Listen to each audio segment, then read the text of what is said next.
How have we become so complicated? Our minds can become so complicated. Our emotions can become so complicated. Our bodies can become so complicated. Our lives can become so complicated. How have we become so complicated? Well, our modern society, for one, we can look at that. We can look at our modern society, social media, distractions, news, options, instant gratification, alarms going off left, right, and center, activating fear within ourselves. Our world is full of distractions, and those distractions pull us more and more and more away from ourselves. Those distractions pull us away from understanding our body, understanding our emotions, understanding our mind, and understanding, of course, our shadow. These distractions that we have in our lives can become very consuming and can pull us away and make us feel that there's way too much to manage in our world. We can start to almost implode at the notion of what is happening within our world, what is happening within ourselves, and become so discombobulated with where to even start for creating change in our lives. Now, we can take the philosophy and take the teachings of Buddhism, for example, something that is so simplistic. Zen Buddhism is a great example of simplicity, bringing simplicity back into our life, the art form of simple living and removing distractions from our lives and connecting with ourselves. This is an exercise that I've had to work on, and I still continue to work on it truthfully, because I can find my mind moving into 50 different directions all at once, because I feel that it is just a natural byproduct of our modern society. We have a lot of distractions in our lives, but not only distractions from our external life, but all of the complications that we have going on within ourselves, right? And so this can be a byproduct of energetic forces, of what's happening from an astrology standpoint. This can be, of course, emotional, mental, physical. We have many components, even just within ourselves alone, let alone what is happening within the world that we need to maintain and make sense of. And also, too, what happens in our outer world is a reflection always of what is happening within here. So if we have a very distracted, very chaotic, very busy life where we have a lot of complications, we have a lot of responsibilities, we pile on responsibilities because we need to feel that we're more productive and we're getting things done, then that is going to be a reflection of what is happening within here. The beauty of inner work is so that we can tackle what is happening within ourselves and look at our outer world as a reflection of what is happening within ourselves.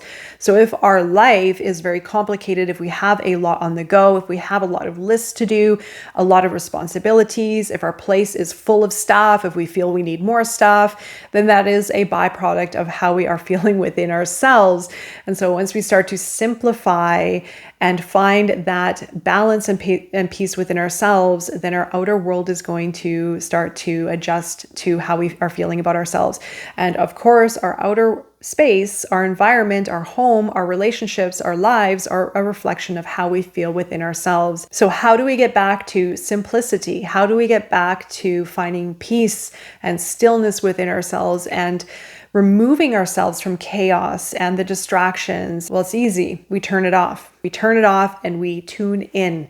We tune in with ourselves and we find that space within ourselves that is calm and that is still. And if there is tension, anxiety, stress within ourselves, we go into the root cause. Why are we stressed? What is causing the anxiety? What are we afraid of? What are we afraid of that's going to happen or that isn't going to happen when we let go?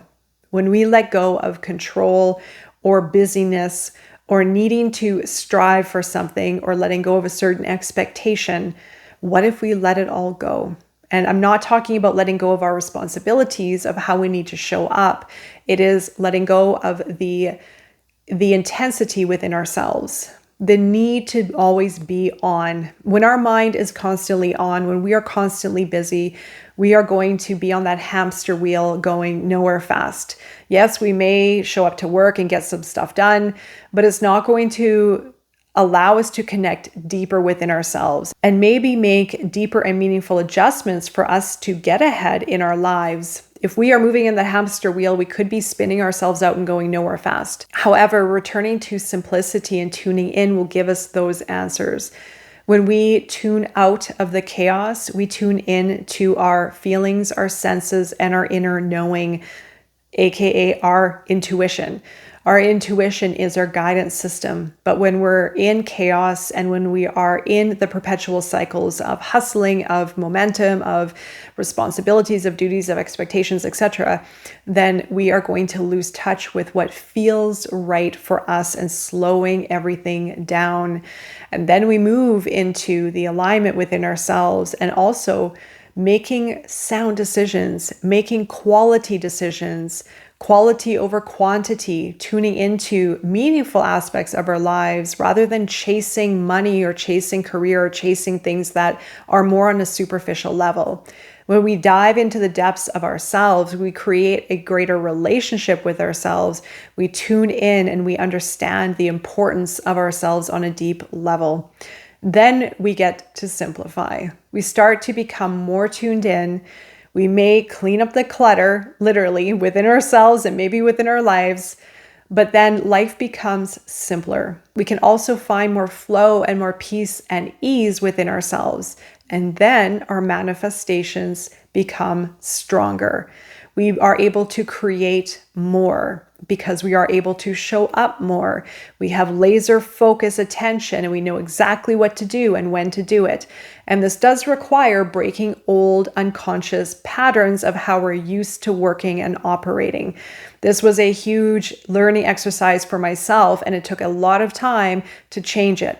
Because we are habitual creatures, we get used to functioning certain ways, but by letting go of old habits and reflecting on old habits, we then can integrate habits that are in alignment with ourselves and not a byproduct of society. And then when we get to witness the change within ourselves, adjusting according to that alignment, our life begins to have more flow. We begin to take the pressure off, we begin to trust more, and we begin to sense more. Again, listening to our intuition. Our intuition is our guide. And this, again, has been a hugely amazing learning experience for myself. I can't even express how much flow I am in. I do what I love. Some days I'll feel like doing something a little bit differently. I listen to that rather than forcing myself to accomplish things that don't really necessarily feel right in that moment of time. And it all pays off. There is a great deal of trust that needs to be incorporated into this. Trusting ourselves, trusting our relationship with the world, with the universe, and letting go of that pressure and responsibilities and the chaos that we're used to functioning in. But as I mentioned, this is not to let go of doing the work and showing up. It is a whole different way of working and a different practice altogether. It's finding flow, it's finding rhythm, it's finding the connection with the intuition, with our bodies, and with life itself. And then, of course, life becomes meaningful. We may develop meaningful connections. We may create greater success in our lives. We may find greater meaning with life itself and within ourselves. And of course, being open to greater creative opportunities. It is a completely different way of existing. It's a completely different way of working, but it is very, very peaceful, and it is very simple. And we have overcomplicated so much in our modern society, especially being in our mind so much, overanalyzing, overthinking, ruminating, needing to prove answers for everything, over-rationalize. This is all about letting go and moving into something far more expansive, far greater than what just the mind can do. It's not to take away from the importance of the mind. Our minds are very powerful and very useful and very good for certain things. However, there are many different other components within ourselves that we tend to overlook. We tend to opt into the over-rationalizing and complicating our lives by remaining too much in our mind. Dropping into a daily meditation will certainly help with this. Daily reflection, daily alignment and connection with your body and within yourself, within your feelings will be very beneficial. Constant reflection and observation will increase your levels of consciousness.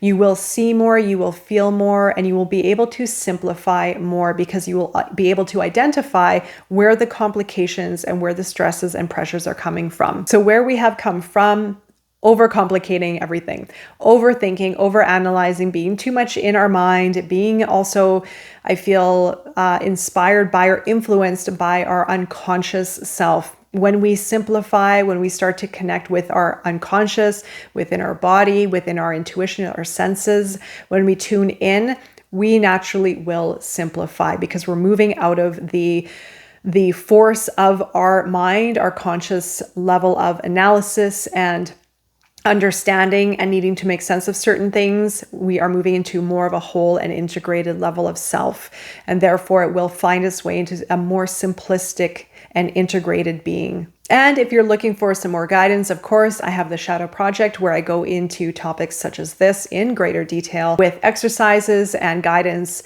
and more. So make sure to check out the Shadow Project. The link will be below, and I'm wishing you all the best on your path forward and beyond.